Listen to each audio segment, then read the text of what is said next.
اب آ جائیں کہ نبی علیہ السلام کی جو روٹین میں نے بتایا، مسلم شریف میں حدیث ہے ام سلمہ سے اور سیدہ عائشہ سے کہ نبی علیہ السلام کانا کے الفاظ ہیں، یعنی آپ علیہ السلام کی یہ روٹین میں تھا کہ آپ صلی اللہ علیہ وآلہ وسلم نماز وتر کے بعد 2 نفل بیٹھ کے پڑھا کرتے تھے۔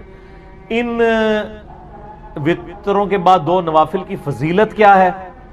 اور نبی علیہ السلام تو بیٹھ کے پڑھتے تھے لیکن ہمیں کھڑے ہو کے پڑھنی چاہیے۔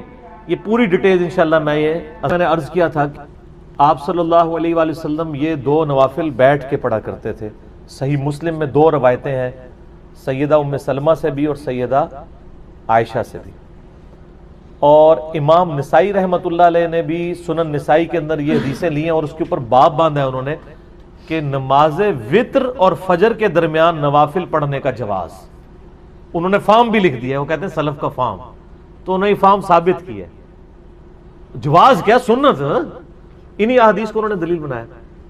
اب بیٹھ والا مسئلہ کہ کھڑے ہو کے پڑھنا ہے یا بیٹھ کے، دیکھیں صحیح بخاری میں حدیث ہے، نبی علیہ السلام نے فرمایا جو شخص کھڑے ہو کے نماز پڑھتا ہے نا، اس کے مقابلے میں جو بیٹھ کے پڑھتا ہے اس کو آدھا ثواب ملتا ہے، اور جو لیٹ کے پڑھتا ہے اس کو بیٹھنے سے بھی آدھا ملتا ہے۔ مجبوری کی وجہ سے بعض اوقات کرنا پڑ جاتا ہے، لیکن اگر مجبوری نہ ہو، جو کھڑے ہو کے نماز پڑھ سکتا ہے اسے کھڑے ہو کر ہی پڑھنی چاہیے۔ رہا نبی علیہ السلام کا معاملہ، یہ صوفیاء نے زیادہ ہنگامہ کھڑا کیا۔ آپ نے دیکھا ہے کہ جو صوفیاء کے ماننے والے ہیں وہ ضد کرتے ہیں کہ وہ وتر کے بعد 2 نفل بیٹھ کے پڑھتے ہیں، کہتے ہیں سنت ہے، لیکن حکم جو ہے وہ سنت پہ فوقیت رکھتا ہے۔ صحیح مسلم میں حدیث ہے، عبداللہ بن عمر بن عاص کہتے ہیں کہ میں نے نبی علیہ السلام کو دیکھا کہ آپ بیٹھ کے نفل پڑھ رہے ہیں، تو میں آپ کے قریب گیا، آپ کے ماتھے پہ ہاتھ رکھا میں نے۔ یہ سنت بھی ہے کسی کی طبیعت چیک کرنے کے لیے۔ تو ان کا نبی علیہ السلام نے فرمایا کہ عبداللہ کیا کر رہے ہو؟ کہا یا رسول اللہ میں نے آپ سے یہ بات سنی ہے کہ جو بیٹھ کے نوافل پڑھتا ہے اس کو آدھا ثواب ملتا ہے، تو میں چیک کروں کہ آپ بیمار تو نہیں جو بیٹھ کے پڑھ رہے ہیں؟ تو آپ علیہ السلام فرمایا میں بیمار نہیں ہوں، لیکن میں تم لوگوں کی طرح نہیں ہوں، مجھے اللہ تعالیٰ بیٹھ کے بھی مکمل نماز کا ثواب عطا فرماتا ہے۔ یہ آپ کی خصوصیت ہے، جیسا کہ صحیح بخاری اور مسلم میں آتا ہے کہ نبی علیہ السلام نے فرمایا کہ ہم انبیاء کی آنکھیں سوتی ہیں، دل جاگتا رہتا ہے، نبیوں کے وضو نہیں ٹوٹتے سونے سے۔ سیدہ عائشہ کہتی ہیں کئی بار نبی علیہ السلام یعنی نوافل پڑھ کے تہجد کے لیٹتے، میں آپ کے خراٹوں کی آواز بھی سنتی، پھر اٹھ کے اسی طریقے سے نماز کے لیے چلے جاتے، تو میں کہتی یا رسول اللہ وضو؟ تو فرمایا کہ ہمارے دل جاگتے رہتے ہیں، آنکھیں سوتی ہیں۔ تو وضو کے ٹوٹنے نہ ٹوٹنے کا احساس انبیاء کو نیند میں بھی ہو جاتا ہے، ان کی غفلت ویسی نہیں ہوتی جس طرح کی ہماری ہوتی ہے۔ تو یہ نبی علیہ السلام کی خصوصیت ہے۔ تو چونکہ آپ علیہ السلام خود کہہ رہے ہیں کہ کھڑے ہو کے پڑھنا پورا ثواب ہے، بیٹھ کے آدھا ہے، تو لہٰذا اب اس کی پلی نہیں لینی چاہیے، ہم تو الحمدللہ کھڑے ہو کے ہی پڑھتے ہیں نوافل کو، ظاہر پورا ثواب کمانا چاہیے۔ یہ بہت بڑی ایک فضیلت ہے، اور اس کی فضیلت سن لیں۔ سنن دارمی کے اندر حدیث ہے صحیح سند کے ساتھ، یہ حدیث صحیح ابن حبان میں بھی موجود ہے، صحیح ابن خزیمہ میں بھی موجود ہے کہ نبی صلی اللہ علیہ وآلہ وسلم نے فرمایا کہ رات کی بیداری ایک مشکل کام ہے، خصوصاً سفر کے کانٹیکسٹ میں آتا ہے، سفر میں تو بندہ تھکا ہوتا ہے۔ رات کی بیداری ایک مشکل کام ہے، جب تم وتر پڑھ چکو تو 2 رکعت پڑھ لیا کرو۔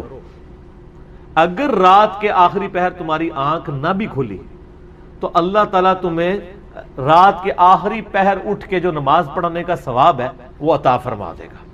سبحان اللہ، کتنی بڑی آسانی ہے، میرے جیسے کمزور لوگوں کے لیے تو بہت بڑی آسانی ہے، اسی لیے سر ہم پڑھتے ہیں اور لوگوں کو ترغیب بھی دلاتے ہیں کہ یار مفت میں آپ ثواب لیں نا، اور یہ آسانیاں رکھی ہوئی ہیں۔ کیا فرض نماز کے بعد 3 بار استغفر اللہ کے بعد 1 دفعہ سید الاستغفار بھی پڑھ سکتے ہیں؟ یہ بدعت تو شمار نہیں ہوگا؟ نہیں، کوئی بدعت نہیں ہوگا۔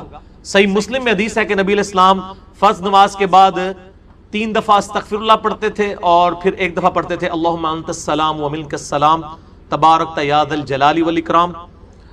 اور بخاری اور مسلم دونوں میں ہے کہ فرض نماز کا مکمل ہونا نبی علیہ السلام کی ہم تکبیر کی آواز سے پہچانتے تھے، یعنی بلند آواز سے آپ اللہ اکبر کہتے تھے۔ پہلے 1 دفعہ اللہ اکبر بلند آواز سے کہنا ہے، پھر 3 دفعہ آہستہ آواز میں استغفر اللہ۔ یہ ہمارے اہل حدیث بھائی جو ہیں اس سنت پہ عمل کر رہے ہیں، لیکن وہ استغفر اللہ بھی اونچا بولتے ہیں۔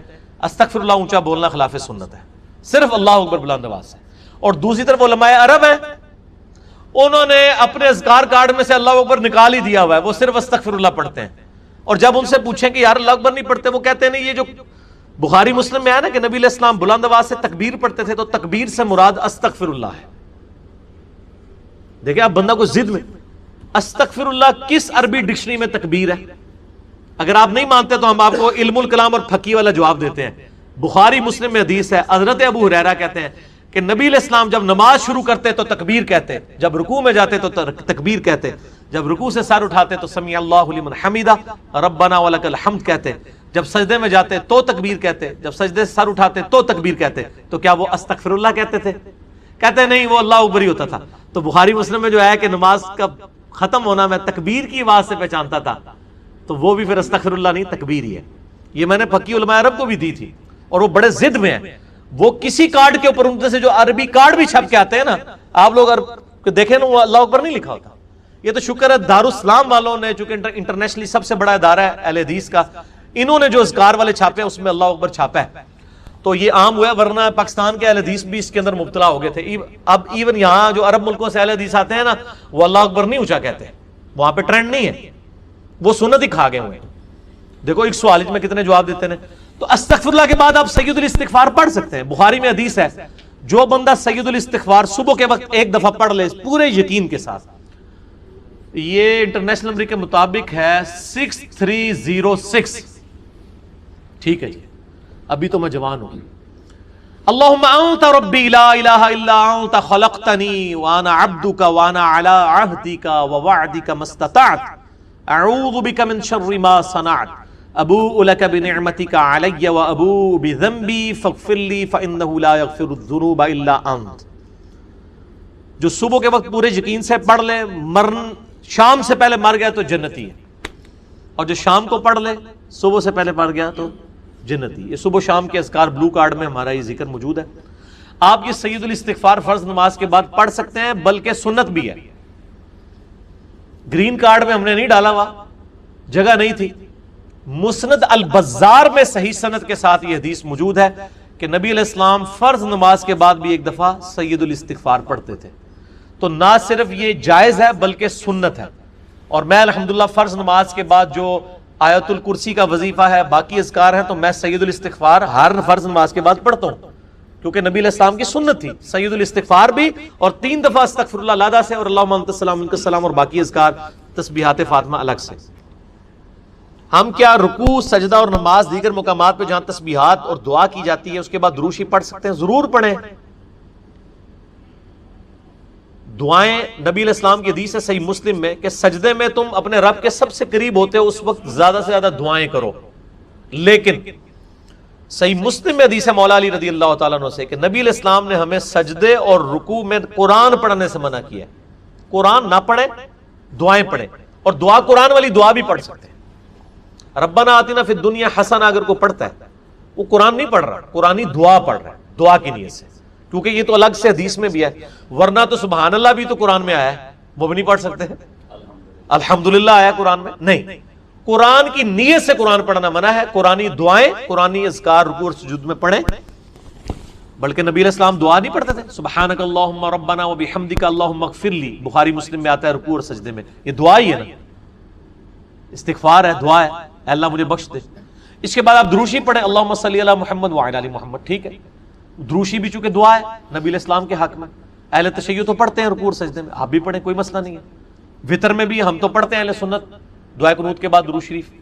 جنازے میں بھی پڑھتے ہیں درود شریف، ہر نماز کے تشہد میں پڑھتے ہیں درود شریف. رکوع میں سجدے والی دعا منہ سے نکل جائے یا سجدے میں رکوع والی، تو کیا سجدہ صاحب ہوگا؟ کوئی نہیں کرنا ہوگا، بلکہ کئی دعائیں تو کامن ہیں. صحیح مسلم میں کہ رکوع اور سجدے میں نبی علیہ السلام پڑھتے تھے سبوح قدوس رب الملائکۃ والروح. بخاری مسلم دونوں میں ہے کہ نبی علیہ السلام رکوع اور سجدے دونوں میں پڑھتے تھے سبحانک اللہم ربنا وبحمدک اللہم اغفر لی. دعائیں کامن ہیں. ایک دعا ہے جو ڈیفرنٹ ہے، جو ترمذی میں آئی ہے کہ نبی علیہ السلام حکم دیتے کہ رکوع میں پڑھیں سبحان ربی العظیم اور سجدے میں پڑھیں سبحان ربی الاعلیٰ. یہ انٹرچینج بھی ہو جائیں، اصل مقصد تسبیحات ہے. سجدہ صاحب واجب نہیں ہوگا، نماز ہو جائے گی. کیا درس کے دوران بندہ دل سے کوئی ذکر کر سکتا ہے یا درس خاموشی سے سنے؟ کر سکتے ہیں ذکر. جمعے کے خطبے کا پروٹوکول ہے کہ اس کے دوران آپ نے کچھ نہیں کرنا. ویسے نبی علیہ السلام کا نام آ گیا صلی اللہ علیہ وآلہ وسلم کر لیں، لیکن مسلسل تسبیح لے کے بیٹھے ہوئے ہیں آپ، تقریر نہیں آپ سن رہے امام کی، خطیب کی، یہ غلط ہے۔ باقی اس کا وہ پروٹوکول نہیں ہے، بہتر ہے کہ اس میں بھی نہ کریں، لیکن اگر آپ اس کے ذکر کرنے کے دوران مجھے سن بھی صحیح اٹینٹیو ہو کہ یہ پیرلل میں دونوں کام کر رہے ہیں تو جائز ہے۔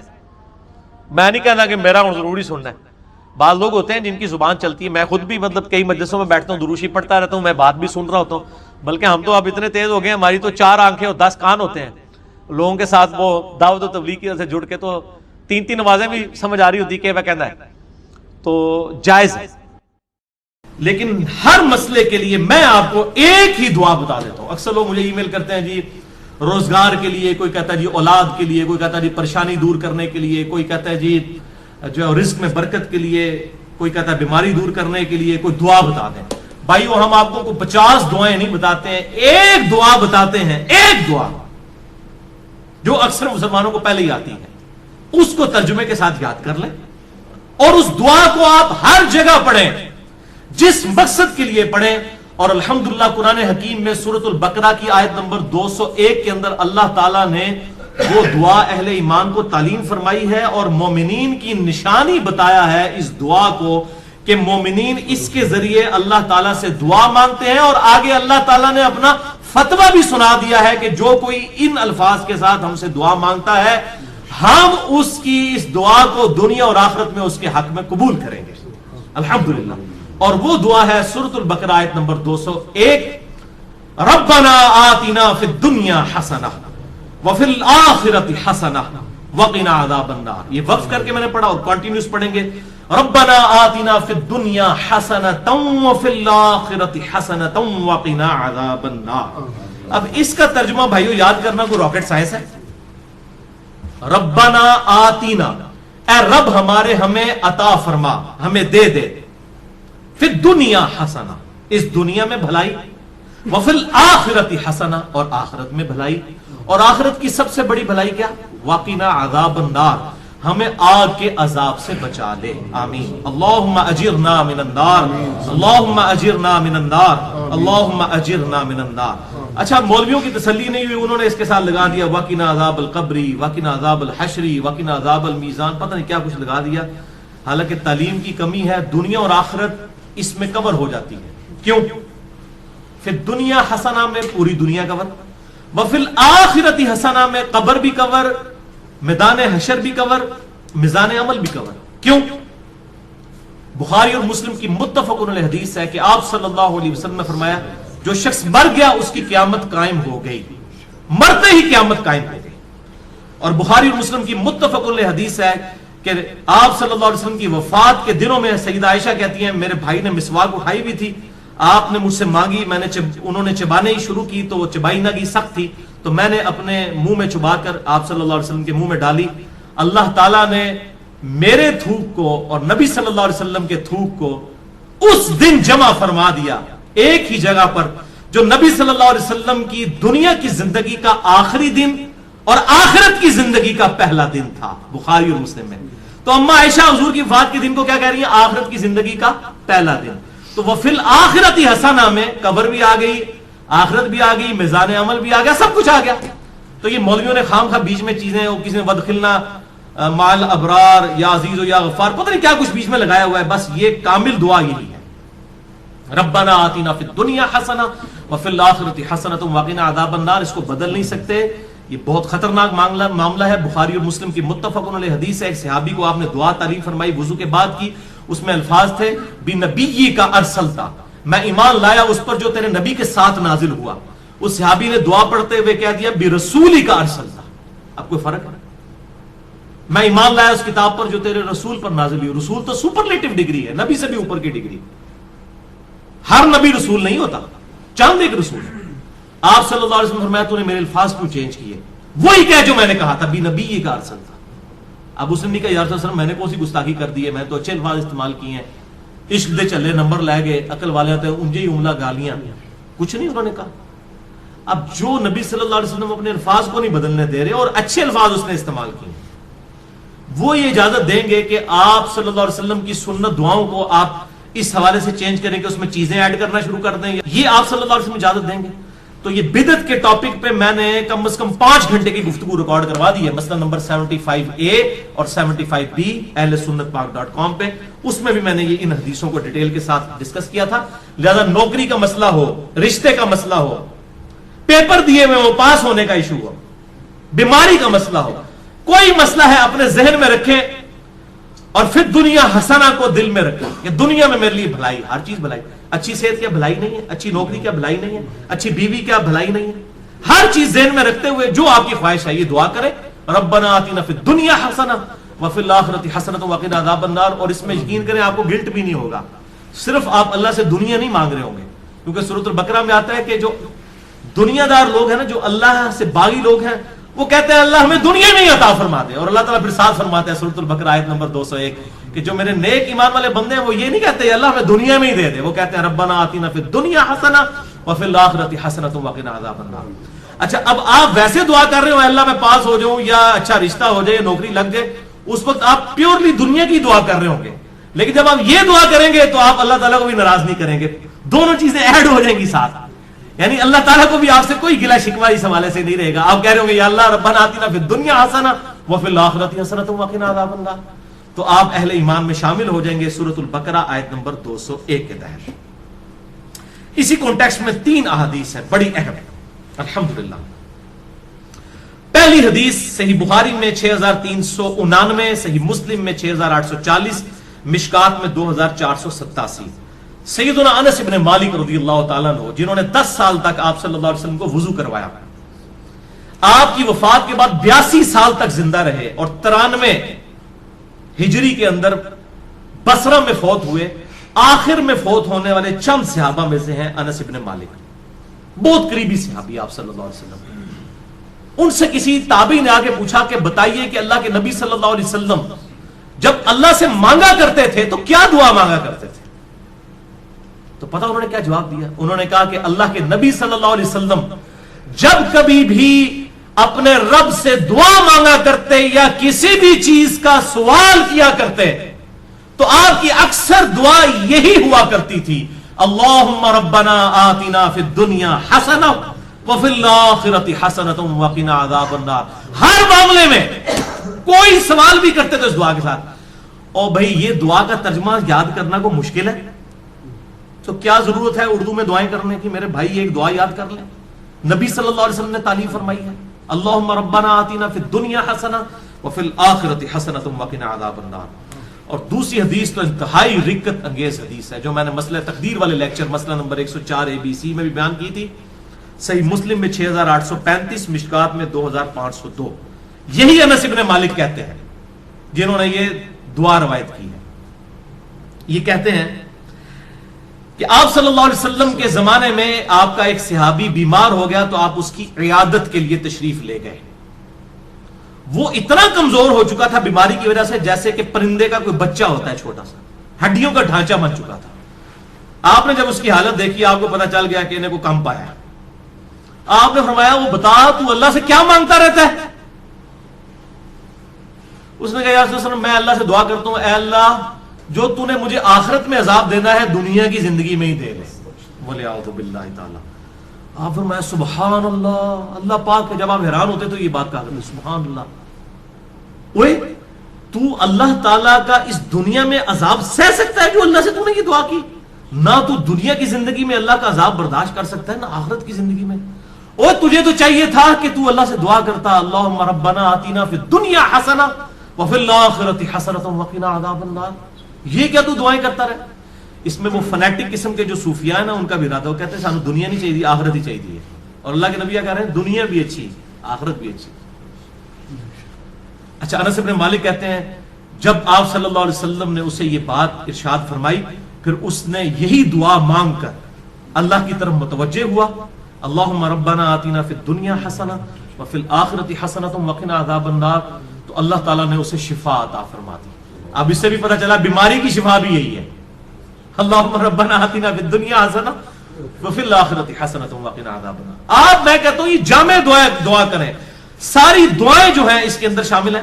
اچھا قرآن میں تو ہے ربنا آتنا فی الدنیا حسنہ اور بخاری مسلم میں ہے اللہم ربنا آتنا فی الدنیا حسنہ. تو اللہم کے ساتھ اے ہمارے اللہ یہ بھی ٹھیک ہے، اور صرف ربنا آتینا بھی ٹھیک ہے، بلکہ قرآن حکیم میں سورۃ المائدہ میں حضرت عیسیٰ علیہ السلام کی جو دعا آتی ہے اس میں بھی ہے اللہم ربنا انزل علینا مائدۃ من السماء. تو قرآن میں بھی الفاظ ہیں اللہم ربنا کے. ویسے تو ہمارے لیے بخاری مسلم کے الفاظ ہی کافی تھے، لیکن میں پھر بھی کیڑا نکالنے کے لیے کوئی یہ نہ کہ جی قرآن میں تو صرف ربنا آیا آپ اللہم کیوں لگا رہے ہیں. تو اللہ تعالیٰ نے بھی یہ دعا حضرت عیسیٰ علیہ السلام کی نقل کی ہے اللہم ربنا آتینا فی الدنیا حسنہ. یہ پڑھنا بخاری اور مسلم سے ثابت ہوا.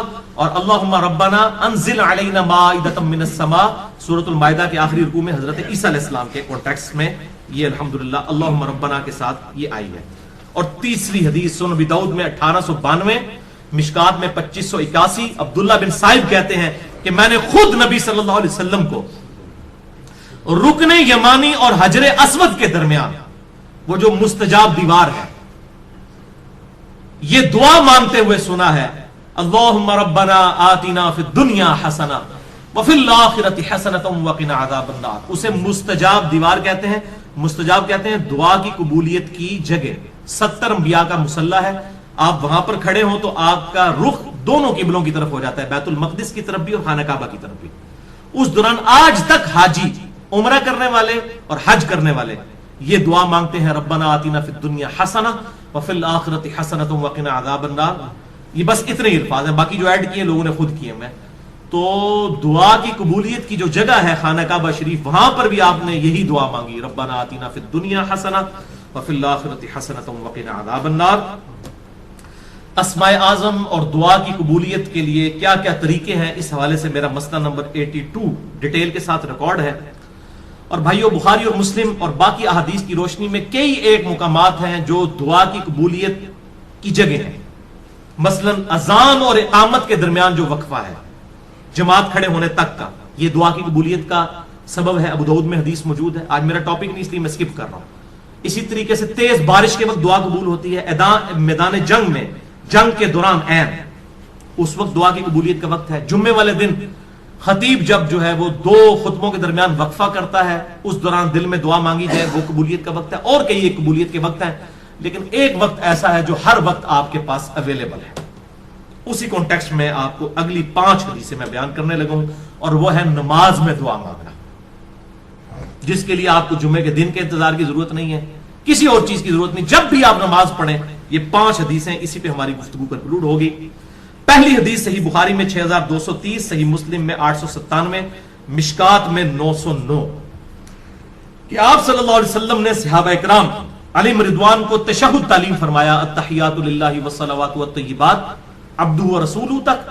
اور اس کے بعد آپ صلی اللہ علیہ وسلم نے فرمایا جب یہ تشہد پڑھ چکو اس کے بعد جو من پسند دعا ہو وہ تم اپنے رب سے مانگ سکتے ہو، جو بھی من پسند، یعنی جو بھی دعا مانگنی ہے. آپ کتاب و سنت میں اگر کوئی دعا آئی ہے وہ بھی مانگ سکتے ہیں، اس کے علاوہ بھی کوئی مانگ سکتے ہیں، لیکن مانگیں گے عربی میں. عربی سمبل آف یونٹی ہے مسلمانوں کا. اور ویسے ایک دعا ہی اللہم ربنا آتنا فی الدنیا حسنہ وفی الآخرۃ حسنۃ وقنا عذاب النار یہی کافی ہے. بل اس حدیث میں عدم ذکر ہے درود ابراہیمی کا، وہ اگلی حدیثوں میں موجود ہے. صحیح مسلم میں 1739، مشکات میں 1257 میں ہے کہ ام عائشہ کہتی ہیں کہ نبی صلی اللہ علیہ وسلم جب تشہد بیٹھتے اللہ کی حمد بیان کرتے اس کے بعد دعائیں کرتے. اور یہی حدیث سنن نسائی میں 1720 اور 1721 ہے کہ آپ صلی اللہ علیہ وسلم اللہ کی حمد بیان کرتے اس کے بعد نبی صلی اللہ علیہ وسلم پر درود پڑھتے اور اس کے بعد اپنے رب سے دعائیں مانگا کرتے. اور یہی ترتیب ہے جو جامع ترمذی میں انٹرنیشنل نمبر کے مطابق 593 نمبر حدیث ہے کہ ایک صحابی تھے، انہوں نے بڑی تیزی سے نماز پڑھی اور اس کے بعد جو ہے وہ بڑی جلدی جلدی دعا مانگنا شروع کی. آپ صلی اللہ علیہ وسلم نے انہیں بلا کر نماز کا طریقہ سکھایا اور دعا مانگنے کا خصوصاً طریقہ اس میں موجود ہے کہ سکھایا. اور آپ صلی اللہ علیہ وسلم نے فرمایا کہ دعا میں جلدی نہ کرو، پہلے اللہ کی حمد بیان کرو، اس کے بعد درود شریف پڑھو، پھر دعا مانگا کرو. اتنے میں ایک اور شخص آیا جس نے اللہ کی حمد بیان کی، درود شریف پڑھا، پھر دعا مانگی. تو آپ نے 2 دفعہ فرمایا سل تعطا، سل تعطا، مانگ تجھے دیا جائے گا، مانگ تجھے دیا جائے گا. یعنی درود شریف اور اللہ کی حمد یہ پروٹوکول ہے دعا کی قبولیت کا. تو اللہ کی حمد اور درود شریف، اور نماز میں یہی ہوتا ہے آپ پہلے اللہ کی حمد کرتے ہیں التحیات للہ والصلوات والطیبات، پھر نبی صلی اللہ علیہ وسلم پر سلام عرض کرتے ہیں، پھر درود شریف پڑھتے ہیں، اینڈ پہ دعائیں مانگتے ہیں. آپ جا کے وہ جتنی بھی دعائیں سنت سے ثابت ہیں اللہم انی اعوذ بک من عذاب جہنم ومن عذاب القبر ومن فتنة المحیا والممات ومن شر فتنة المسیح الدجال جو بخاری مسلم میں آتی ہے، یا اللہم ربنا آتنا فی الدنیا حسنۃ وفی الآخرۃ حسنۃ وقنا عذاب النار یا رب اجعلنی مقیم الصلاۃ ومن ذریتی ربنا وتقبل دعائی ربنا اغفر لی ولوالدی وللمؤمنین یوم یقوم الحساب. یہ صحیح بخاری میں آتا ہے حضرت ابوبکر صدیق کو آپ نے خصوصاً دعا سکھائی تھی. اللہم انی ظلمت نفسی ظلما کثیرا ولا یغفر الذنوب الا انت فاغفر لی مغفرۃ من عندک وارحمنی انک انت الغفور الرحیم. اس قسم کی اور دعائیں بھی ہیں، وہ کوئی بھی آپ مانگیں. اللہم ربنا آتنا فی الدنیا حسنہ وفی الآخرۃ حسنۃ وقنا عذاب النار، یہ تو جامع دعا ہے، یہ آپ تشہد میں مانگیں. دوسری حدیث صحیح مسلم میں 1073، مشکات میں 873. یہ عجیب اتفاق ہے، مسلم 1073، مشکات 873. عبداللہ ابن عباس کہتے ہیں کہ مجھے نبی صلی اللہ علیہ وسلم نے فرمایا کہ اللہ تعالیٰ نے مجھے حکم دیا ہے کہ میں رکوع اور سجدوں میں قرآن نہ پڑھوں. یعنی قرآن سے مراد قرآن کی تلاوت، وہ صرف قیام میں ہوگی. قرآنی دعائیں مانگ سکتے ہیں، قرآن نہیں پڑھ سکتے.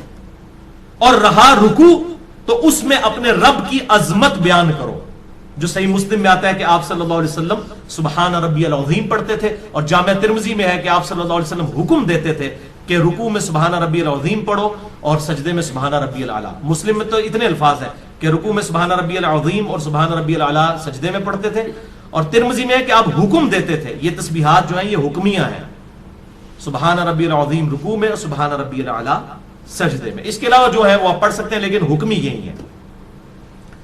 تو آپ صلی اللہ علیہ وسلم نے اسی مسلم میں الفاظ ہیں کہ رکوع میں رب کی عظمت بیان کرو، اور رہے سجدے تو ان میں خوب دعائیں کیا کرو، بس تمہاری دعا قبولیت کے لائق ہوگی. یعنی سجدے میں دعا قبول ہوتی ہے جو کی جائے. لہذا سجدے میں بھی الحمدللہ میرا بھی طریقہ ہے، میں سجدے میں یہ دعا مانگتا ہوں، ربنا آتینا فی الدنیا حسنہ وفی الآخرۃ حسنۃ وقنا عذاب النار. یہ کوئی بھی قرآنی دعا مانگ سکتے ہیں. تیسری حدیث صحیح مسلم میں 1083، مشکات میں 894، بڑی کریٹیکل حدیث ہے. ابو ہریرہ رضی اللہ تعالیٰ عنہ کہتے ہیں کہ نبی صلی اللہ علیہ وسلم نے فرمایا کہ بندہ جب سجدے کی حالت میں ہوتا ہے تو اپنے رب سے سب سے زیادہ قریب ہوتا ہے، کیونکہ عاجزی کے عالم میں ہوتا ہے نا. سب سے زیادہ قریب کب ہوتا ہے؟ سجدے کے عالم میں. بس اس وقت خوب دعائیں مانگا کرو. صحیح مسلم 1083، مشکات 894. یعنی سجدے میں خوب دعائیں مانگو، یہ قبولیت کا مقام ہے. پچھلی حدیث میں ہم نے سنا پس تمہاری دعا قبول ہوگی، یہاں پر آیا کہ رب کے قریب ہوتے ہو.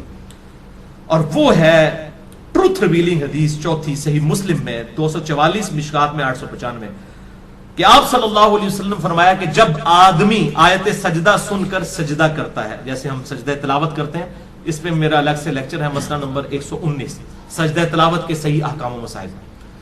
یا جب بھی کوئی سجدہ کرتا ہے تو اس وقت شیطان جو ہے وہ چیخیں مارتا ہوا الگ ہو جاتا ہے اور کہتا ہے ہائے افسوس، مجھے اللہ نے سجدے کا حکم دیا اور میں نے اللہ کا حکم نہ مانا، اور دوزخ میرا مقدر ہوگی والعیاذ باللہ تعالی. اور ابن آدم کو سجدے کا حکم ہوا، اس نے اللہ کا حکم مان لیا، جنت اس کا مقدر ہوگی. میں نے اللہ کا حکم نہیں مانا، دوزخ میرا مقدر ہوگی والعیاذ باللہ تعالی.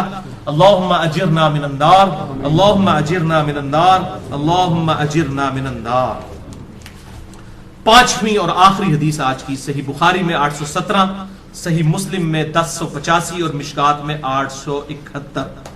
اما عائشہ رضی اللہ تعالیٰ عنہ کا بیان ہے کہ نبی صلی اللہ علیہ وسلم اپنے رکوع اور سجود میں بڑی کثرت کے ساتھ یہ دعا پڑھا کرتے تھے، سبحانک اللہم ربنا وبحمدک اللہم اغفر لی. اور آپ صلی اللہ علیہ وسلم قرآن کے حکم پر عمل کیا کرتے تھے. یہ کیا مطلب ہے اس کا؟ قرآن کے حکم پر عمل کیا کرتے تھے. سورۃ النصر سورت نمبر ہے 110، اس میں یہ آپ صلی اللہ علیہ وسلم کو حکم نازل ہوا. یہ آپ کی وفات کی خبر تھی، اس میں بخاری اور مسلم میں آتا ہے اذا جاء نصر اللہ والفتح ورأيت الناس يدخلون في دين الله افواجا فسبح بحمد ربك واستغفر انه كان توابا. یعنی آپ صلی اللہ علیہ وسلم نے اس دین کو غالب کر دیا ہے، اب آپ یکسو ہو کر اپنے رب سے استغفار کیجئے اور اللہ کی حمد بیان کیجئے. جب یہ صورت نازل ہوئی تو بخاری اور مسلم کے میں نے نمبر بتائے. اما عائشہ کہتی ہیں کہ آپ قرآن پر عمل کرتے ہوئے دعا مانگا کرتے تھے رکوع اور سجدوں میں، سبحانک اللہم ربنا وبحمدک اللہم اغفر لی.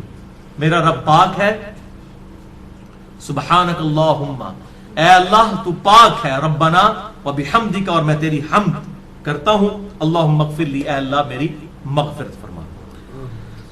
تو اس کے علاوہ بھی کئی ایک اذکار ہے، صحیح مسلم میں آتا ہے سبوح قدوس رب الملائکۃ والروح، اسی طریقے سے سبحان ربی العظیم رکوع میں، سجدے میں سبحان ربی الاعلیٰ، جتنی بھی دعائیں ہیں وہ اب آخر میں وہ حدیث دوبارہ یاد کریں کہ آپ صلی اللہ علیہ وسلم جب بھی اللہ سے سوال کرتے یا آپ صلی اللہ علیہ وسلم نے دعا مانگنی ہوتی تو آپ کے اکثر الفاظ یہی ہوا کرتے تھے جو سورۃ البقرہ آیت نمبر 201، صحیح بخاری 6399، صحیح مسلم 6840، مشکات میں 2487، کہ آپ صلی اللہ علیہ وسلم اللہ کے حضور دعا کیا کرتے تھے اللہم ربنا آتنا فی الدنیا حسنہ وفی الآخرۃ حسنۃ وقنا عذاب النار۔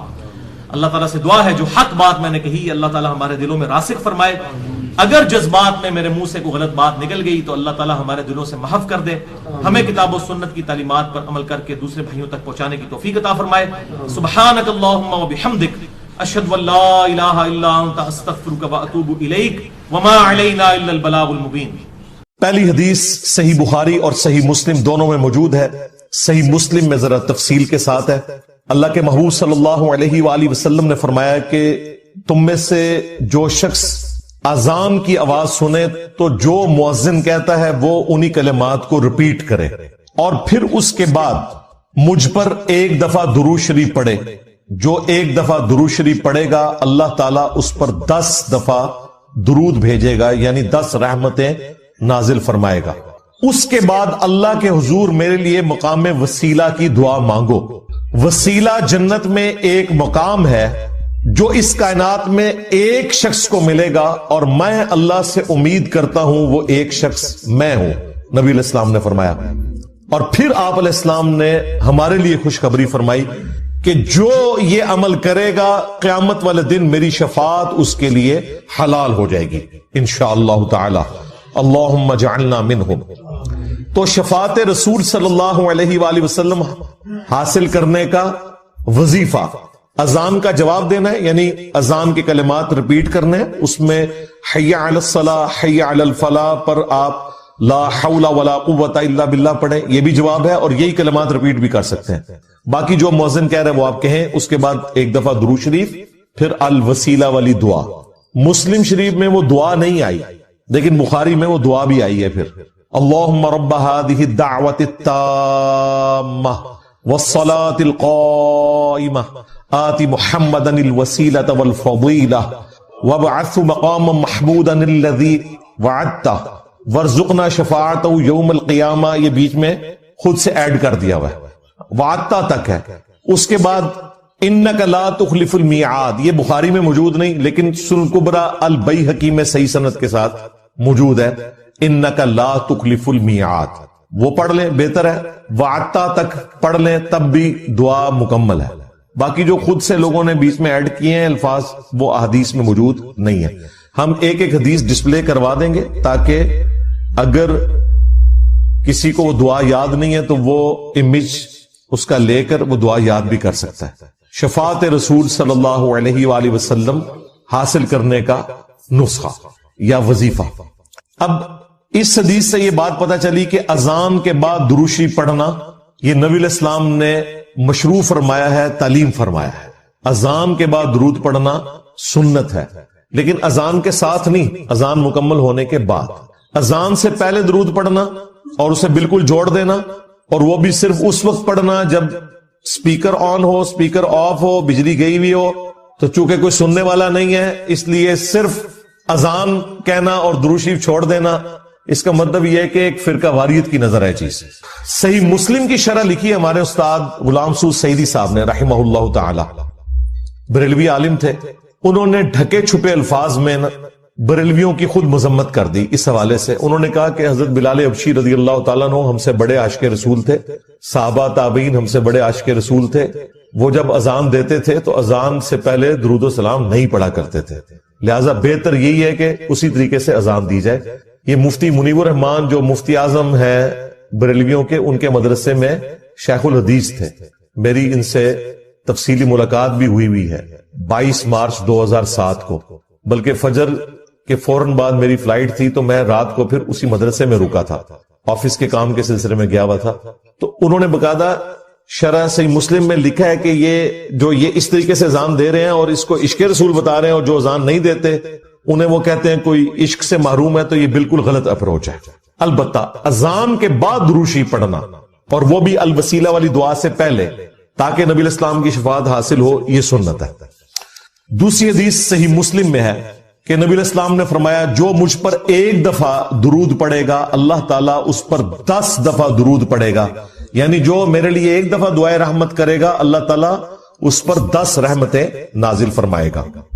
تیسری حدیث سنن نسائی میں ہے، حضرت جبرائیل علیہ السلام رسول اللہ کی خدمت میں حاضر ہوئے اور کہا کہ آپ کا رب آپ سے فرماتا ہے کہ کیا آپ اس بات پر راضی نہیں ہیں کہ آپ کا جو بھی امتی آپ پر ایک دفعہ درود بھیجے اللہ تعالیٰ اس پر 10 دفعہ رحمت نازل فرمائے گا، اور جو ایک دفعہ سلام بھیجے گا اللہ تعالیٰ اس پر 10 دفعہ سلامتی نازل فرمائے گا۔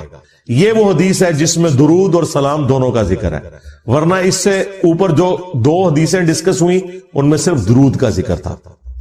درود اور سلام انٹرچینجبل الفاظ ہیں، جس طرح اردو میں خوش و خرم، حسین و جمیل، اور قرآن میں تو صرف سلام آیا، سلام علی ابراہیم، سلام علی موسیٰ و ہارون، اور پھر اسے کنکلوڈ کیا سبحان ربک رب العزت عما یصفون وسلام علی المرسلین والحمد للہ رب العالمین۔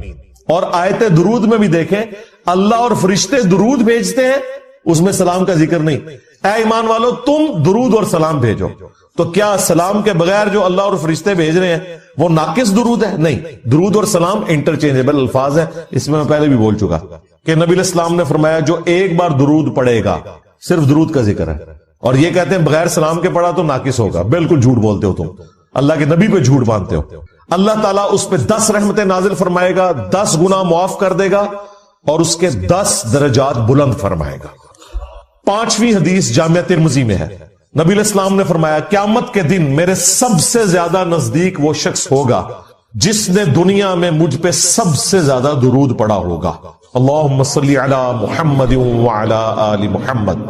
6ٹھی حدیث بھی جامعہ ترمذی میں ہے، اس حدیث کی صحت میں اختلاف ہے، چونکہ کچھ محدثین اسے صحیح سمجھتے ہیں اس لیے میں اسے کوٹ کر رہا ہوں۔ ابی ابن کعب کہتے ہیں کہ میں نے اللہ کے نبی علیہ السلام سے عرض کیا کہ میں اپنی دعاؤں میں آپ کے لیے بھی دعائے رحمت کرتا ہوں، یعنی درود شریف پڑھتا ہوں، تو مجھے بتائیں میں اپنی دعاؤں کا کتنا حصہ آپ کے لیے دعا کیا کروں درود کی شکل میں، اور کتنا اللہ سے میں اپنے لیے دعا مانگوں؟ کیا میں اپنی دعاؤں کا 1/4 حصہ درود کے لیے مقرر کر لوں؟ نبی علیہ السلام نے فرمایا بہت اچھا ہے، لیکن اس سے بھی زیادہ کرو تو تمہارے لیے اور بہتر ہے۔ انہوں نے پھر عرض کیا یا رسول اللہ صلی اللہ علیہ وآلہ وسلم میں اپنی دعاؤں کا آدھا حصہ درود کے لیے کرتا ہوں اور آدھا باقی دعاؤں کے لیے۔ آپ نے فرمایا بہت اچھا ہے، اس سے بھی زیادہ کرو تو اور اچھا ہے۔ درود شریف کا جو سب سے پسندیدہ صیغہ ہے نا، وہ وہی ہے جو ہمارے درود ابراہیمی کا پہلا جز ہے، اللہم صلی علی محمد وعلی آل محمد۔ سنن نسائی میں حدیث ہے، انٹرنیشنل نمبر کے مطابق 1293، اور ایک نمبرنگ کے مطابق ہے 1292۔ یہ مجھے زبانی یاد ہے نمبر، 12 نبی علیہ السلام کی نسبت سے اور 92 محمد کی وجہ سے، 1292 سنن نسائی۔ زید ابن خارجہ سے نبی علیہ السلام نے فرمایا مجھ پہ درود پڑھنا لازم کر لو اور اپنی دعاؤں میں پڑھا کرو اللہم صلی علی محمد وعلی آل محمد۔ یہ سنی شیعہ دونوں کے ہاں پڑھا جاتا ہے۔ اس کے علاوہ بخاری اور مسلم میں درود ابراہیمی ہے جو ہم نماز میں پڑھتے ہیں، یہ بھی ثابت ہے۔ باقی جتنے بھی درود ہیں اسی سے ملتے جلتے ہیں، صلی اللہ علیہ وآلہ وسلم، یہ بھی نبی علیہ السلام سے ثابت ہے۔ صحیح مسلم میں حضرت عیسیٰ علیہ السلام کے لیے آپ نے کہا وَنُزُولِ عِیسَى ابْنَ مَرْیَمَ صلی اللہ علیہ وسلم، وآلہ وسلم کے ساتھ پڑھنا بہتر ہے کیونکہ نبی علیہ السلام نے اسی کی ترغیب دلائی ہے۔ درود ابراہیمی میں بھی دیکھیں، باقی درودوں کے اندر۔ اب رہا مسئلہ کتنی تعداد میں پڑھا جائے، جتنی حسب توفیق ہو۔ مجموع الزوائد میں ایک صحیح سند کے ساتھ حدیث موجود ہے سنن طبرانی کے ریفرنس سے کہ جو شخص صبح کے وقت 10 دفعہ درود شریف پڑھ لے اور 10 دفعہ شام کے وقت، قیامت والے دن اسے میری شفاعت نصیب۔ تو یہ بڑا آسان ہے، 10 دفعہ اللہم صلی علی محمد وعلی آل محمد پڑھنے میں کتنا ٹائم لگتا۔ باقی اللہ تعالیٰ نے ڈیٹم لیول کے اوپر تو آپ پہ ویسے ہی یہ لازمی کر دیا ہے۔ نماز میں ہم درود شریف پڑھ ہی رہے ہوتے ہیں، ہر نماز میں پڑھ رہے ہوتے ہیں درود شریف کے بغیر تمہاری نماز ہی مکمل نہیں ہوتی، اور ہماری نماز تو ہم تو دعائے قنوت کے بعد بھی درود شریف پڑھتے ہیں، صحیح سند سے ثابت ہے۔ نماز جنازہ میں بھی درود شریف پڑھتے ہیں، ہر جگہ درود شریف ہے۔ مسجد میں داخل ہوتے وقت درود شریف ہے، وہ حدیثیں موجود ہیں، وہ میں نے اس لیکچر میں ساری حدیثیں بتائی ہیں۔ ہر خطبے کے آغاز میں درود شریف ہے، جس مجلس میں نبی علیہ السلام کا ذکر ہو وہاں پہ درود شریف ہے۔ مولا علی علیہ السلام سے حدیث ہے جامعہ ترمذی میں صحیح سند کے ساتھ کہ نبی صلی اللہ علیہ وآلہ وسلم نے فرمایا وہ شخص کنجوس ہے جس کے سامنے میرا ذکر ہو اور مجھ پر درود نہ پڑے، اللہم صلی علی محمد وعلی آل محمد۔ اور ترمذی میں ایک حدیث ہے وہ شخص تباہ و برباد ہو جائے جس کے سامنے میرا ذکر ہو اور مجھ پر درود شریف نہ پڑے، اللہم صلی علی محمد وعلی آل محمد۔ اور اس کے علاوہ سنن طبرانی میں بھی ایک روایت ہے، اس روایت کی صحت پہ اختلاف ہے لیکن چونکہ کچھ محدثین اسے صحیح سمجھتے ہیں اس لیے میں ضرور بیان کرتا ہوں کہ جو شخص روزانہ 100 دفعہ درود شریف پڑھ لے تو قیامت والے دن اللہ تعالیٰ اسے شہیدوں کے ساتھ اٹھائے گا اور اس کی دونوں آنکھوں کے درمیان لکھا ہوگا کہ یہ شخص منافقت اور دوزخ کی آگ سے بری ہے۔ 100 دفعہ درود شریف، میری تو کوشش ہوتی ہے کہ 100 دفعہ درود شریف روزانہ کم از کم ضرور پڑھا جائے۔ اگر کوئی روزانہ نہیں پڑھ سکتا 10 دفعہ تو پڑھ لیں۔ اور نبی علیہ السلام کے آپ اکثر وظائف دیکھیں گے وہ 100 دفعہ ہی ہیں، اکثر وظائف جو زیادہ تعلیم کیے گئے، جیسے بخاری مسلم میں حدیث ہے کہ جو شخص 100 دفعہ پڑھ لے سبحان اللہ وبحمدہ تو اس کے سارے گناہ معاف کر دیے جائیں گے چاہے سمندر کی جھاگ کے برابر ہو۔ اور جو شخص صبح و شام 100 دفعہ یہی پڑھے تو قیامت دن اس سے بڑھ کے کوئی عمل نہیں لے کے آ سکتا سوائے اس کے کہ جو اس سے زیادہ وہ کلمات پڑھ لے 100 کا۔ پھر بخاری میں 70 دفعہ استغفار کا ذکر ہے۔ پھر تسبیح فاطمہ بھی جو ہے 100 دفعہ ہے، 33 دفعہ سبحان اللہ، 33 دفعہ الحمدللہ، 34 دفعہ اللہ اکبر، یا 33 دفعہ اللہ اکبر اور 100 کا عدد پورا کرنے کے لیے بخاری مسلم میں آتا ہے لا الہ الا اللہ وحدہ لا شریک لہ لہ الملک ولہ الحمد وہو علی کل شیء قدیر۔ تو یہ سارے 100 والے ہیں، زیادہ تو آپ جتنا مرضی پڑھیں۔ جامعہ ترمذی میں حدیث ہے قیامت والے دن میرے سب سے زیادہ نزدیک وہ شخص ہوگا جس نے دنیا میں مجھ پہ سب سے زیادہ درود شریف پڑھا ہوگا، اللہم صلی علی محمد وعلی آل محمد۔ تو سر جتنا گڑ ڈالیں گے اتنا میٹھا ہوگا، درود شریف جتنا پڑھیں اتنا ہی کام ہے، نبی علیہ السلام کے قرب کا ذریعہ ہے۔ لیکن صرف درود شریف پہ زور ہو، نبی علیہ السلام کی تعلیمات پہ زور نہ ہو تو یہ غلط۔ درود شریف کے لیے باوضو ہونا بھی شرط نہیں ہے، یہ اللہ کا ذکر ہے اور ایسا ذکر ہے جس کے لیے کوئی پروٹوکول نہیں۔ وضو پروٹوکول ہوتا ہے نماز پڑھنے کا، عام اذکار کے لیے کوئی وضو پروٹوکول نہیں ہوتا۔ ویسے آپ نے رکھنا ہے وہ ضرور کریں لیکن ادروائز ان اذکار کا کوئی پروٹوکول اس حوالے سے نہیں ہوتا۔ تو میری خواہش یہ ہے کہ آپ روزانہ کم از کم 100 دفعہ ضرور درود شریف پڑھیں۔ اگر نہیں پڑھ سکتے تو صبح فجر کے بعد 10 دفعہ اور 10 دفعہ مغرب کے بعد صبح شام 10 دفعہ پڑھ لیں تاکہ شفاعت رسول صلی اللہ علیہ وآلہ وسلم حاصل ہو۔ پھر مسلم شریف میں حدیث ہے، بخاری میں بھی کچھ حصہ ہے کہ جو اذان کا جواب دے یعنی وہی مؤذن والے کلمات رپیٹ کرے اس کے بعد مجھ پہ درود شریف پڑھے اور الوسیلہ والی دعا مانگے تو میری شفاعت اس کے لیے حلال ہو جائے گی، وہاں بھی درود شریف ہے۔ صحیح مسلم میں حدیث ہے جو ایک دفعہ 10 درود شریف پڑھے گا اللہ تعالیٰ اس پہ 10 رحمتیں نازل فرمائے گا۔ سنن نسائی میں حدیث ہے جو ایک دفعہ درود شریف پڑھے گا اللہ تعالیٰ اس پہ 10 رحمتیں نازل فرمائے گا، اس کے 10 درجات بلند کر دے گا، اسے 10 نیکیاں عطا فرمائے گا، اس کے 10 گناہ معاف کر دے گا۔ کتنی بڑی فضیلت ہے سر، اتنی بڑی فضیلت مجھے بتائیں کس عمل کی ہوگی؟ نفلی عبادات میں افضل ترین عبادت درود شریف۔ اچھا یہ درود شریف اللہ کی عبادت ہے کیونکہ آپ رجوع اللہ کرتے ہیں، اللہم صلی علی محمد وعلی آل محمد۔ یہ جو جمعے کے دن کے وظائف ہیں نا وہ آپ یعنی غروب آفتاب جمعرات والے دن اس سے لے کے جمعے کی مغرب تک کر سکتے، یہ نہیں ہوتا کہ جمعے کے دن کوئی کرنا ہو۔ تو جمعے والے دن درود شریف پڑھنے کی فضیلت ہے۔ ابو داؤد کے اندر اور ترمذی کے اندر، سنن نسائی میں، ابن ماجہ میں حدیث ہے کہ نبی صلی اللہ علیہ وآلہ وسلم فرمایا کہ جمعے کا دن تمام دنوں کا سردار ہے۔ اسی دن آدم علیہ السلام پیدا ہوئے، اسی دن وہ فوت ہوئے، اسی دن پہلا سور پھونکا جائے گا، دوسرا سور پھونکا جائے گا، قیامت قائم ہوگی۔ تم جمعے والے دن مجھ پہ کثرت سے درود پڑھو، تمہارا درود مجھ پر پیش کیا جائے گا۔ تو صحابہ کرام نے جرأت کر کے پوچھا یا رسول اللہ صلی اللہ علیہ وسلم جب آپ مر جائیں گے اور آپ کی ہڈیاں مٹی میں مل جائیں گے؟ سر یہ صحابہ کے الفاظ ہیں، جب تک 295C نہیں تھی مدینہ شریف، ورنہ آج کل تو کوئی سوال کر سکتا ہے؟ صحابہ پہ اللہ کی کروڑوں رحمتیں وہ سوال کیے تو میں عقیدے پتہ چلے۔ تو نبی علیہ السلام نے فرمایا کہ ان اللہ حرم علی الارض ان تأکل اجساد الانبیاء، بے شک اللہ نے مٹی پہ حرام کر دیے کہ نبیوں کے جسموں کو کھائے۔ تو نبیوں کے جسم سلامت ہیں قبروں کے، ان پر درود شریف پیش ہو۔ تو جمعے والے دن درود شریف کی ایک خاص فضیلت ہے، جمعے والے دن ضرور 100 بار پڑھ لیا کریں۔ نبی علیہ السلام کی بارگاہ میں درود شریف پیش ہو رہا ہوتا ہے۔ وہ سنن نسائی میں حدیث ہے نا، زمین پہ کچھ فرشتے سیاحت کرتے ہیں، میرے امتیوں کا سلام مجھ تک پہنچاتے ہیں۔ اور میں نے دیکھا ہے کہ یہ حقیقت بات ہے، مسلمانوں کے جتنے مکاتب فکر ہیں ان میں سے 2 مکاتب فکر میں نے درود شریف کا بہت اہتمام دیکھا، نبی علیہ السلام کا مبارک ذکر کرتے ہیں۔ پہلے نمبر پہ شیعہ حضرات کو کہ وہ درود شریف کا بہت اہتمام کرتے ہیں، اور دوسرے نمبر پہ اہل حدیث کے ہاں۔ آپ عرب میں چلے جائیں، آپ وہاں پہ عربی خطبے سنیں ان کے جمعوں کے، سر اگر ایک جملے میں 3 دفعہ آ رہا ہے نا تو وہ قال النبی صلی اللہ علیہ وآلہ وسلم پورا پڑھیں گے. یہاں ہمارے لوگ بیان کرتے پوری تقریر، میرے حضور گئے، حضور آئے، حضور نے کیا، دوسری ایک دفعہ بھی نہیں پڑھتے کیونکہ ٹرینڈ میں نہیں. تو یہ ٹرینڈ سیٹ کرنا چاہیے، اور یہ بھی آپ کا کام ہے کہ جب کسی علماء سے آپ یہ سنیں کہ وہ بغیر درود شریف کے نبی صلی اللہ علیہ وآلہ وسلم کا ذکر کر رہا ہے تو آپ اسے بتائیں کہ یار چلو 4 دفعہ نام لیا ہے، 1 دفعہ تو درود شریف ساتھ پڑھتے ہیں. اور لیکن میں آپ کو بتاؤں بزرگوں کے جب نام لیں گے نا کبھی بغیر رحمت اللہ لے کے نہیں لیں گے. آپ یہ دیکھیں کہ کبھی کوئی کہہ دے کہ شیخ عبد القادر جیلانی نے فرمایا، ہمیشہ کہیں گے رحمت اللہ علیہ. تو پھر سر ہم کیوں نہ کہیں کہ آپ بابوں کو نبی علیہ السلام سے اوپر سمجھتے ہیں. بغیر رحمت اللہ علیہ کا کبھی بھی یہ ذکر نہیں کریں گے اپنے بابوں کا، لیکن نبی صلی اللہ علیہ وآلہ وسلم کا ذکر کر دیں. تو درود شریف کا اہتمام کرنا چاہیے.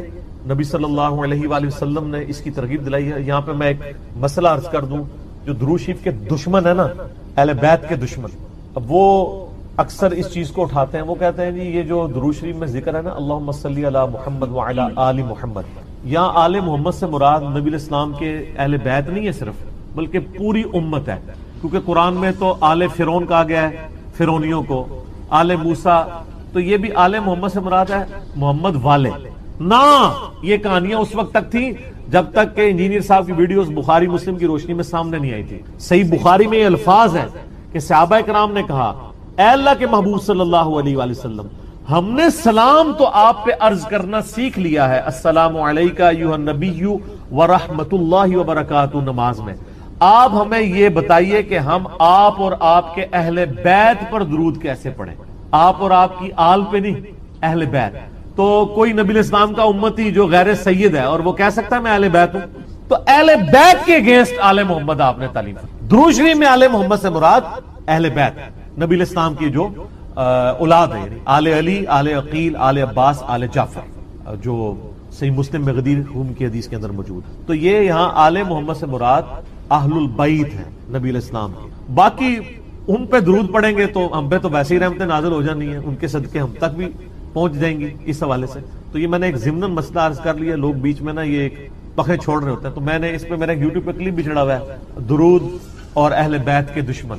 تو اس میں نے بتایا تھا یہ یعنی اپنے بغض کا اظہار اس طریقے سے کر رہے ہوتے ہیں. ان کو تو کوئی چیز اس طریقے سے ہضم نہیں ہو رہی ہوتی نا، تو وہ جان بوجھ کے ایسی باتیں نکالتے ہیں. درود شریف پڑھیں. اور مجھے یاد ہے کہ 3-4 سال پہلے مجھے ایک بریلوی بھائی کا فون آیا تو مجھے کہنے لگے کہ جی آپ کی ویڈیوز بہت اچھی ہیں، میں آپ کی ویڈیوز کی وجہ سے مسلک چھوڑا، سب کچھ سیکھا. آپ سے ایک ریکویسٹ کرنی ہے کہ آپ جب درود شریف پڑھتے ہیں نا تو آپ صلی اللہ علیہ وآلہ وسلم پڑھا کریں. تو آپ میری پرانی ویڈیوز دیکھیں تو اس میں صلی اللہ علیہ وسلم ہوتا تھا. تو میں نے اس کا پھر یہ مشورہ مانا، تو پھر میں نے آہستہ آہستہ اپنے آپ کو اس کا عادی کیا کہ وآلہ وسلم بھی کہا جائے، کیونکہ نبی صلی اللہ علیہ وآلہ وسلم کو یہ چیز پسند ہے کہ آپ صلی اللہ علیہ وآلہ وسلم کے اہل بیت کا ذکر کیا جائے. اس لیے درود ابراہیمی میں بھی اہل بیت کا ذکر کیا گیا. اچھا درود ابراہیمی میں بعض لوگ کہتے ہیں یہ جو آل ابراہیم کا ذکر ہے تو آپ یہودیوں پہ درود پڑھ رہے ہوتے ہیں. نہیں سر، یہودیوں میں کہاں درود ہے؟ اس میں ہے کہ اے اللہ درود بھیج محمد صلی اللہ علیہ وآلہ وسلم اور ان کی آل یعنی اہل بیت کے اوپر جیسا کہ تو نے رحمت بھیجی تھی. مثال ہے اب والے یہودی تو ہے ضربت علیہم الذلہ والمسکنہ، یہ تو مغضوب علیہم ہے، یعنی مراد وہ جو اہل توحید تھے بنی اسرائیل میں سے. کون؟ حضرت موسیٰ علیہ السلام، عیسیٰ علیہ السلام، یعقوب علیہ السلام، یوسف علیہ السلام، جن پہ اولاد ابراہیم تو یہ ہے نا. وہ تو اولاد ابراہیم نہیں ہے نا جس نے ابراہیم والے کام ہی چھوڑ دیے. وہ تو قرآن میں آیا کہ حضرت نوح علیہ السلام نے کہا یا اللہ یہ میرا بیٹا ہے. اللہ فرمایا اس کے تو اعمال ہی کافر والے، تیرا بیٹا ہی نہیں، بیگوٹن سن تھا. تعلیمات پہ عمل نہ کرنے کی وجہ سے اللہ تعالیٰ نے بیگوٹن سن ہونا، سلبی بیٹا ہونے کا بھی انکار کر دیا. تو یہاں میں سیدوں سے بھی ریکویسٹ کروں گا کہ مہربانی کریں امت کے اوپر، اگر نوح علیہ السلام کا بیٹا ان کے طریقے پہ نہ چلے تو وہ ان کی آل سے فارغ ہے، اور آپ لوگ جو ہیں وہ چرچ کے اڈے چلا رہے ہوں، شراب کے ڈیرے چلا رہے ہوں. مجھے اگلے دن ایک بھائی کی کال آئی ہمارے ادھر ہی جرمنی سے، وہ خود شیعہ تھے اور وہ رونا رو رہے تھے کہ یار اس وقت اہل بیت کے خلاف ایک پوری مہم کھڑی کی گئی. آپ کو پتہ ہے نا یہاں پہ امیر شام کے نام کے نعرے بھی لگوائے گئے. تو میں نے کہا جی ہم نے تو کاؤنٹر نیریٹو کھڑا کر دیا اس کے اوپر. تو وہ بتانے لگے ایک کسی شیعہ ذاکر پورے اس ایک کمیونٹی کے بارے میں، وہ کہتے ہیں ہم ان کو ملینز آف روپیز سالانہ دیتے تھے، لیکن بعد میں پتہ چلا کہ وہ تو شرابیں پیتے ہیں اور عیاشیاں کرتے ہیں. وہ کہتے ہیں یہ اہل بیت کے نام کے اوپر جب اہل بیت کے دفاع کی باری آئی ہے تو یہ خود کون سے کرتوت کر رہے ہیں. اب الحمدللہ اہل تشیع کے اندر بھی اویئرنس آ رہی ہے, جیسا کہ بریلویوں کے اندر اویئرنس آئی کہ پیروں فقیروں نے ہمیں دھوکے میں رکھا ہوا ہے, یہ ہمارے نذرانوں سے یاشیاں کر رہے ہیں. یہی آپ کو یاشیاں شیعہ کے ہاں ذاکرین میں بھی نظر آئیں گے. وہ سارے وہ والے کام کر رہے ہوں گے, اچھے لوگ بھی ہیں لیکن برے لوگ بھی بیچ میں. تو ایسے لوگوں کو ممبروں پہ نہ آنے دیں, ان لوگوں کا خرچہ نہ اٹھائیں, اور یہ جو سید کے نام کے اوپر عزتیں ویل کر رہے ہیں نا, اس صورت میں کریں جب واقعی ان کے کام بھی ہوئی ہو. اگر کام ان کے نبی علیہ السلام کے دشمنوں والے ہیں تو ہم ان کی رسپیکٹ. میرا اپنا میکینیکل انجینئرنگ کی یعنی کلاس فیلو تھا یونیورسٹی میں, قادیانی تھا اور سید تھا, اس کے نام کے اندر تھا, میں اب نام نہیں اس کا لیتا, وہ ایک بالکل پرسنل بات ہو رہی, تو اس کا سید فلاں شاہ پورا نام تھا. کتنا سے تمہیں پتہ ہی نہیں چلا, تو بعد میں قادیانی تھا. اب کیا ہمارے اہل تشیع کے ہاں جو سید ہیں اس کو سید ماننے کے لیے تیار ہو جائیں گے؟ نسل تو ہے نا, جینز تو ہے نا. وہ کہیں گے نہیں تعلیمات چھوڑ دیں. تو سر آپ تعلیمات چھوڑ دیں اور آپ ہمیں کہیں کہ آپ امتی ہو. سر ہم امتی سیدوں کے نہیں ہیں, امتی تو نبی علیہ السلام کے لیے. یار مولا علی بھی کبھی, مولا علی نے یہ دعویٰ نہیں کیا کہ یہ میری امت ہے, وہ بھی اپنے آپ کو غلام محمد ہی کہتے تھے. آپ شیعہ کا جو سلوگن دیکھیں وہ تو بالکل ٹھیک ہے, محمد اور آل محمد. آل علی نہیں کہتے ہیں, علی نہیں سر, سینٹرڈ پوائنٹ محمد صلی اللہ علیہ وآلہ وسلم کی ذات ہے, جس کی جو بھی عزت ہے وہ نبی علیہ السلام کی نسبت کی وجہ سے, جس کا جو بھی مرتبہ ہے وہ ان کی نسبت کی وجہ سے. اگر نبی علیہ السلام کو بیچ میں سے نکال دیتے ہیں پھر کوئی شخص کوئی مرتبہ ویل نہیں کرتا. تو محمد اور آل محمد, حالانکہ دیکھیں اولاد علی ہے لیکن نام کیا بولا جاتا ہے؟ آل محمد. کیوں؟ یہ اللہ نے رشتہ کروایا. ویسے سنن نسائی میں صحیح سند کے ساتھ حدیث ہے, پہلے حضرت ابوبکر نے رشتہ مانگا تھا نبی علیہ السلام سے سیدہ فاطمہ کے لیے,